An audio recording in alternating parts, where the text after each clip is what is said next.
Maintenant, comment ça marche le lecteur CD? Il transforme en musique les petites bosses sur la surface d'un CD en utilisant un laser et de l'électricité. Le lecteur CD. On dirait qu'il fait seulement jouer la musique contenue dans les disques compacts. Mais en fait, son rôle est beaucoup plus spécialisé que ça. Pour lire la musique, le disque compact doit transformer le relief microscopique de la surface du CD en courant électrique. Ce courant est alors envoyé à l'amplificateur et au haut-parleur, et ce sont eux finalement qui le transforment en musique. En réalité, le lecteur de CD est donc un système spécialisé dans la lecture du relief. Avec un rayon laser, il lit des bosses si minuscules qu'il faudrait en empiler 8000 pour atteindre 1 mm de haut. Incroyable, mais comment ça marche? Le lecteur CD. Le carrousel, où repose le disque compact. Un ensemble de mécanismes et de moteurs électriques ferment le carrousel et le font tourner pour positionner le disque au-dessus de la tête de lecture. Le disque est soulevé pour qu'il puisse tourner librement. Un moteur le fait tourner extrêmement vite, à environ 600 tours minute.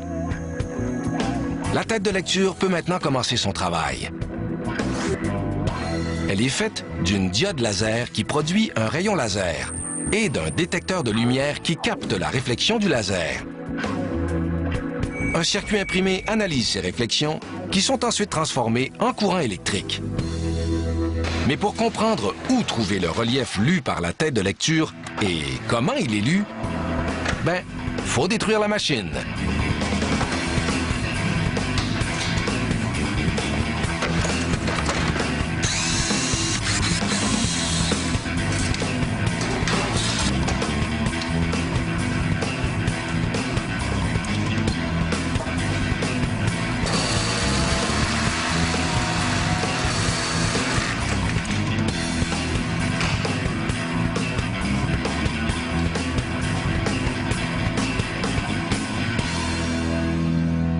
D'abord, le disque lui-même. Il est fait de polycarbonate, une sorte de plastique, et recouvert d'une couche d'aluminium, elle-même recouverte d'une couche de protection en acrylique. Mais si le disque de plastique paraît lisse, c'est loin d'être le cas. Sa surface interne est faite de milliards de bosses. Des bosses minuscules, microscopiques. Ces bosses, séparées par des plats, forment une route en spirale qui débute au centre du disque et se déroule vers l'extérieur. Pour lire l'information contenue sur cette route, la diode laser émet un rayon vers la surface du disque. Comme le disque tourne et que la tête de lecture est mobile, le laser peut se déplacer sur toute la longueur de cette route cabossée. Le rayon est réfléchi par l'aluminium et est envoyé vers le détecteur de lumière qui capte sa réflexion. Quand le rayon frappe un plat, il rebondit vers le détecteur de lumière d'une manière très précise. Quand le rayon laser frappe une bosse, la lumière n'est pas réfléchie de la même manière. Le relief modifie la trajectoire de la lumière et la disperse en partie. Résultat, l'intensité de la réflexion varie selon le relief du disque compact. Le détecteur de lumière est spécialement conçu pour capter ces variations d'intensité.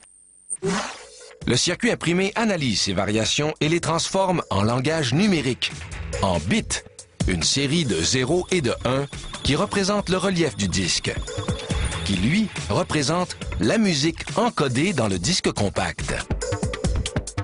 Le lecteur CD vient de lire le relief du disque. Tout ce qui reste à faire, c'est de transformer ces 0 et ces 1 en variations de courant électrique qui vont voyager jusqu'à l'amplificateur et au haut-parleur.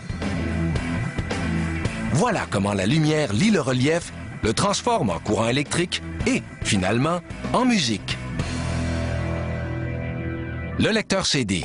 En utilisant une diode laser et un détecteur de lumière, il capte les minuscules variations de relief qui se trouvent à la surface d'un CD, même si ce CD a l'air parfaitement lisse. Contrairement à la croyance populaire, le lecteur CD ne joue pas de musique. Sa spécialité, c'est de lire le relief.